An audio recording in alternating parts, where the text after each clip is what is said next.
الرحمن الرحیم۔ دوستو، ہر مسلمان کی یہ کوشش ہونی چاہیے میرا ہر کام اخلاص کے ساتھ ہو، دوسروں کو دکھاوے کے واسطے نہ ہو،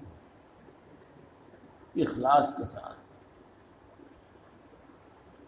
دینداری اپنے لیے ہو، نہ کہ دوسروں کو دیندار دکھانے کے لیے، اپنے آپ کو دیندار دکھانے کے لیے۔ یہ ہے اخلاص۔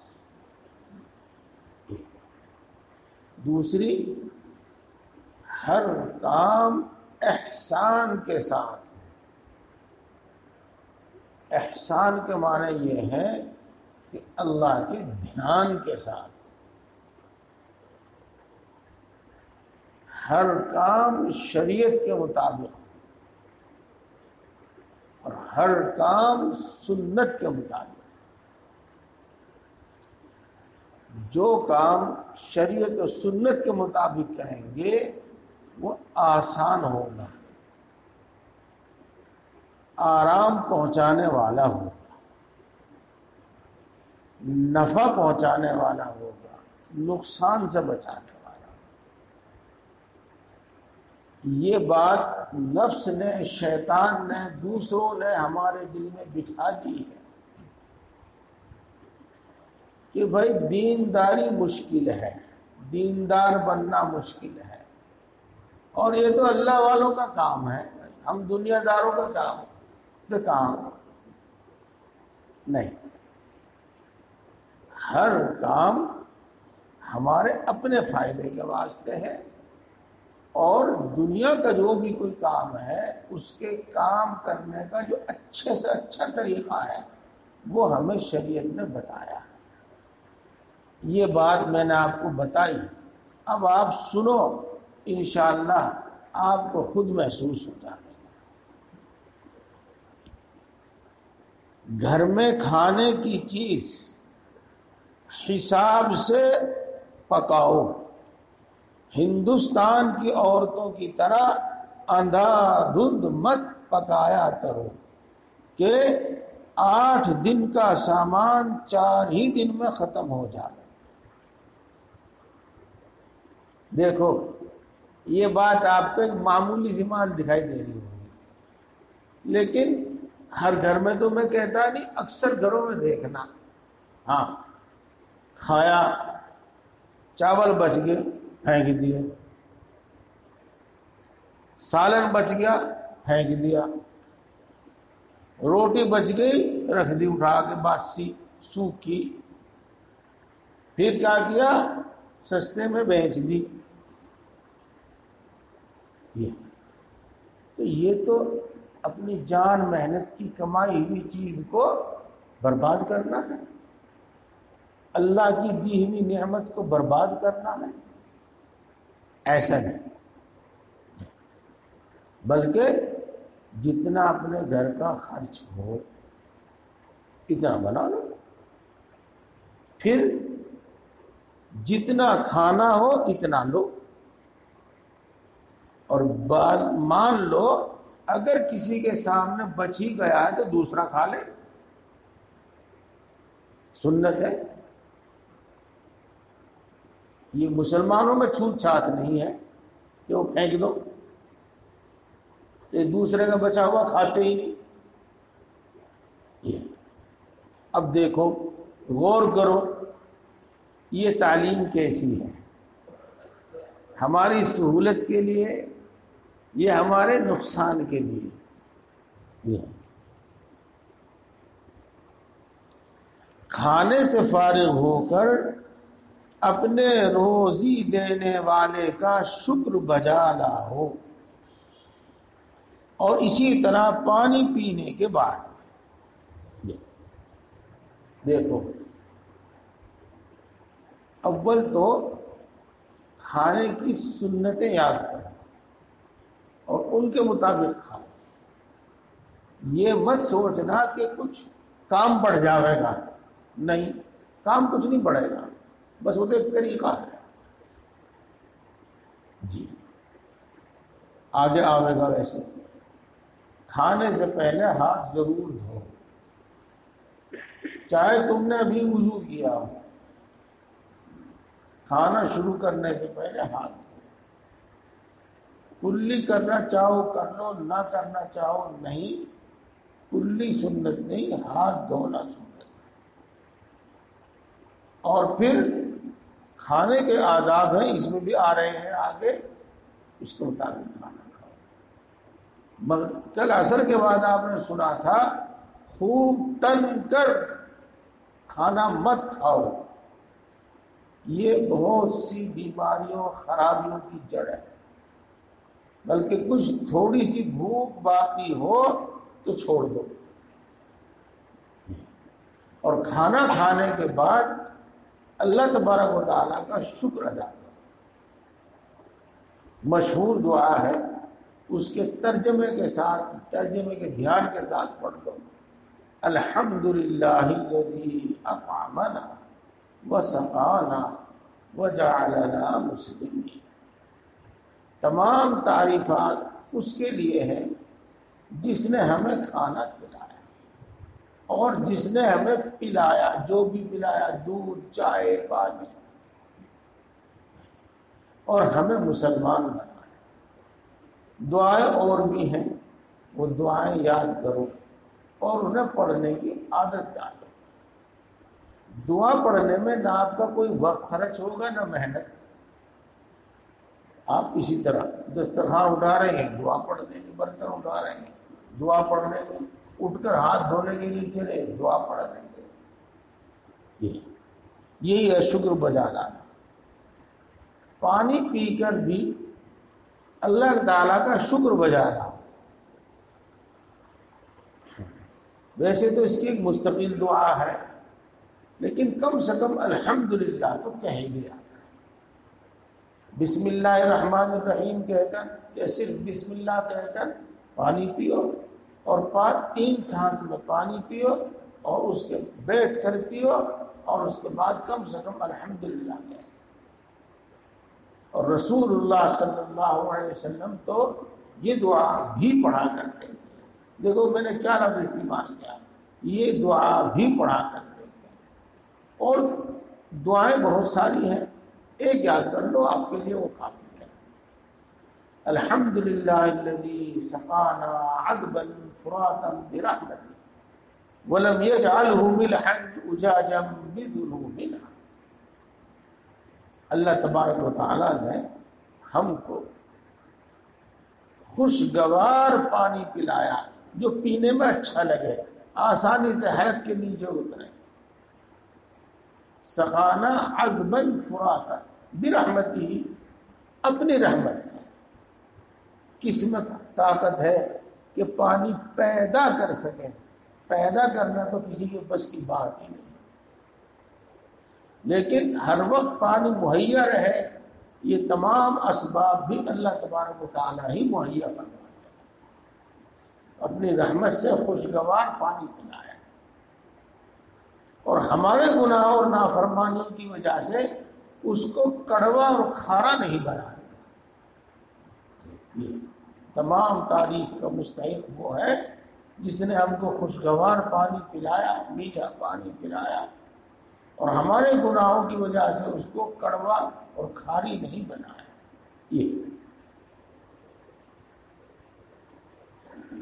کھانا کھانے کے پہلے اور کھانا کھانے کے بعد ہاتھ دھو، کلی کرو۔ کھانا کھانے کے بعد کلی کرنی چاہیے، پہلے کلی ثابت نہیں۔ بہت گرم کھانا مت کھاؤ، اس سے نقصان ہوتا ہے۔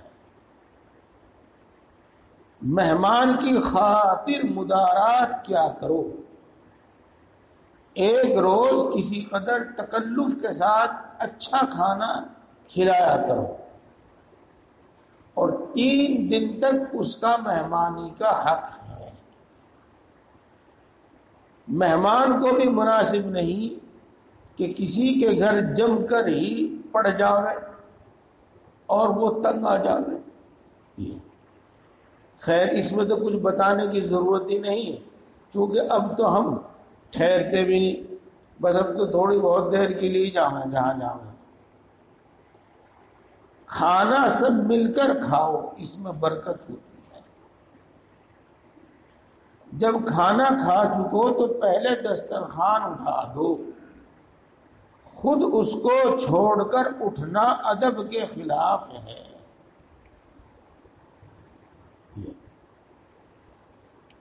دیکھو ہر چیز کا ادب ہے۔ کھانا تو لگا دیا گیا، دسترخوان لگا دیا گیا، کھانا چن دیا گیا، رکھ دیا گیا، کھانے والا بھی کوئی بیٹھا نہیں، تو یہ کھانے کی بے ادبی ہے کہ کھانا انتظار کر رہا ہے کھانے والوں کا، یہ بے ادبی ہے۔ اپنی احتیاج، اپنی ضرورت اللہ کے سامنے ظاہر کرو، اپنا ہمارا طرز عمل بھی یہی ہونا چاہیے۔ لہذا پہلے خود بیٹھو، پھر دسترخوان بچھاؤ، پھر کھانا اور کھانا کھا کر وہیں بیٹھے رہو، پہلے خود اٹھاؤ یا دوسرے سے اٹھواؤ، پہلے دسترخوان اٹھاؤ، برتن اٹھاؤ، کھانا اٹھاؤ، دسترخوان اٹھاؤ، دسترخوان اٹھانے کی دعا پڑھو، پھر ہاتھ، وہیں چھوڑ کر اٹھ جانا کھانے کی طرف سے بے رغبتی اور اعراض ہے، اعراض۔ یہ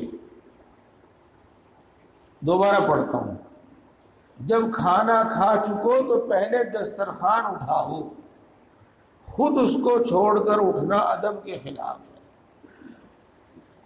اگر اپنے ساتھی سے پہلے کھا لو تب بھی اس کے ساتھ اس کا ساتھ دیتے رہو، چاہے تھوڑا تھوڑا کھاتے رہو۔ دیکھو اس کو سمجھ لینا چاہیے۔ بعض جگہ محفل ایسی ہوتی ہے کہ میں پہلے اٹھ گیا تو میرا ساتھی یہ سمجھے گا کہ بھئی جلدی فارغ ہو، نہیں تو یہ سوچیں کہ میں بہت کھا گئے، تو وہ بھوکے پیٹ اٹھنے کی کوشش کرے گا، یا جلدی جلدی کھاوے گا یا چھوڑ کر بھوکا اٹھ جائے گا۔ تو ایسا نہیں ہونا چاہیے۔ اور اگر ایسی صورتحال نہ ہو، مثلا دسترخوان بچھا ہوا ہے، 4 آدمی آ رہے ہیں، کھا کے پھر اٹھ رہے ہیں، پھر 4 آدمی بیٹھ رہے ہیں، وہ کھا کے پھر اٹھ رہے ہیں، تو ایسی صورت میں یہ صورت پیدا نہیں ہوتی۔ لہذا یہاں یہ ضروری نہیں ہے کہ جب تک سب کھاتے رہے ہم بھی کھاتے رہے، جب تک سب بیٹھے رہے ہم بھی بیٹھے رہے۔ یہ موقع محل کو پہچان لینا چاہیے، اور اگر دل میں کوئی بات کھٹکے تو پوچھ لینا چاہیے۔ کہیں تمہارے اٹھنے سے وہ بھوکا نہ اٹھ کھڑا ہو، اور اگر کسی وجہ سے اٹھنا ہی ضروری ہو تو عذر کر دینا چاہیے۔ دیکھو بھائی میں زیادہ دیر بیٹھ نہیں سکتا، آپ کھانا اطمینان سے کھاتے ہیں، مجھے جلدی ہے، مجھے فلاں کام ہے، میں تو جا رہا ہوں، آپ اطمینان سے کھانا کھائیں۔ مہمان کو گھر کے دروازے تک پہنچانا سنت ہے۔ لوگ مذاق اڑاتے ہیں اس کا، ٹھیک ہے، گھر سے باہر چھوڑ کر الٹا آ جا۔ اگر مذاق میں بھی کہہ دیا تو اچھا نہیں کیا اس نے، ایک طرح سے اس نے سنت کا مذاق اڑایا، نہیں کہنا چاہیے۔ عورتیں بھی پردے کے ساتھ دروازے تک آئیں، اور مرد بھی دروازے کے باہر تک رخصت کریں مہمان کو۔ جی اپنی بیٹی کو، اپنے داماد کو بھی رسول اللہ صلی اللہ علیہ وسلم سنت ہے، ایسے ہی کیا کرتے تھے۔ پانی ایک سانس میں مت پیو، 3 سانس میں پیو، اور سانس لیتے وقت برتن منہ سے جدا کرو۔ پانی بسم اللہ کہہ کر پیو اور پی کر الحمدللہ کہو۔ دیکھو حالات کے تحت مسئلہ بیان کیا جاتا ہے، لیکن اگر اب ایسا نہیں ہے تو کوئی بات نہیں، وہ مسئلہ چھوڑ دو۔ لیکن اسی پر قیاس کر کے دوسرے بہت سارے مسئلے سمجھ میں آ جاتے ہیں۔ تو دیکھو میں پڑھتا ہوں، یہ مت سمجھنا کہ بے ضرورت ہے، اس سے بہت ساری بات خود سمجھ میں آ جاتی ہے، میں بتا دوں گا انشاءاللہ۔ مشق سے منہ لگا کر پانی مت پیو۔ اب آج مشق تو ہے نہیں، اس سے منہ لگا کر پانی کیوں نہ پیے؟ اس واسطے کہ اکثر ایسا ہوگا کہ پانی زیادہ آ جائے گا یا تو بیکار جائے گا، یا کپڑے بھیگ جائیں گے، کوئی اور بات ہو، آگے آ بھی رہا۔ اسی سے ہم سمجھ لیا، مثال کے طور پر جگ سے پانی پینے لگے تو دشواری ہوگی۔ بہت مرتبہ زیادہ پانی آئے گا اور ہمارے ناک میں گھس جائے گا، منہ پہ گر جائے گا، کپڑے بھیگ جائیں گے۔ یہ اسی سے سمجھ میں آئی بات۔ اسی طرح جو برتن ایسا ہو جس سے ایک ساتھ زیادہ پانی آ جانے کا خطرہ ہو تو اس میں بھی منہ لگا کر پانی نہ پیو، بلکہ چھوٹے برتن میں لے کر پانی۔ جہاں پانی خوب دیکھ بھال کر پیو، ایسا نہ ہو کہ پانی کے اندر سانپ بچھو آ جاوے۔ ہاں، بلا ضرورت کھڑے ہو کر پانی مت پیو۔ دیکھو دوستو، سنت تو یہی ہے، بیٹھ کر پیویں، 3 سانس میں پیویں، پینے سے پہلے بسم اللہ اور پی کر الحمدللہ کہیں۔ البتہ اگر کہیں ضرورت پیش آ جائے تو کھڑے ہو کر بھی پی سکتے ہیں۔ مثال کے طور پر بیٹھنے کی جگہ نہیں ہے، مثال کے طور پر مجھ جیسا آدمی جو بغیر اسٹول پہ کے یا چارپائی کے بغیر نہیں بیٹھ سکتا، اگر وہ کھڑا ہو کر پانی پی لے تو حرج نہیں۔ خود رسول اللہ صلی اللہ علیہ وسلم نے کھڑا ہو کر پانی پیا، یہی بتانے اور یہی سمجھانے کے، لیکن یہ ضرورت کے تحت ہونا چاہیے، اس کی عادت نہیں ہونی چاہیے۔ یہ مطلب ہے کہ بلا ضرورت کھڑے ہو کر پانی مت پیو۔ چاندی سونے کے برتن میں کھانا پینا حرام ہے۔ اللہ نے چاہے جتنی دولت دی ہو، لیکن مرد کے واسطے ریشم کا کپڑا پہننا دنیا میں جائز نہیں، اور مرد و عورت سب کے واسطے چاندی سونے کے برتن میں کھانا کھانا جائز نہیں۔ اسی طریقے سے اور دوسرے برتن، تیل لگانے کے واسطے کٹوری رکھ لی وغیرہ وغیرہ، یہ جائز۔ پانی پی کر اگر دوسرے کو بھی دینا ہو تو پہلے اس کو دو جو تمہاری دائیں طرف ہے، اور وہ پھر اس کو دے جو اس کی دائیں طرف ہے۔ یہ جس برتن کا کنارہ ٹوٹا ہوا ہو تو اس ٹوٹے ہوئے پر منہ لگا کر پانی مت پیو، بلکہ جدھر سے صحیح ہے وہ ادھر سے پیو۔ دیکھو یہ حدیث کی باتیں ہیں۔ شام کے وقت بچوں کو باہر مت نکلنے دو، اور رات کو بسم اللہ کہہ کر دروازہ بند کرو، اور بسم اللہ کہہ کر برتنوں کو ڈھانک دو، اور چراغ سوتے وقت بجھا دو۔ دیکھو دوستو، ہر وقت جب تک اللہ کا دھیان نہیں رہے گا شریعت پر عمل نہیں ہوگا۔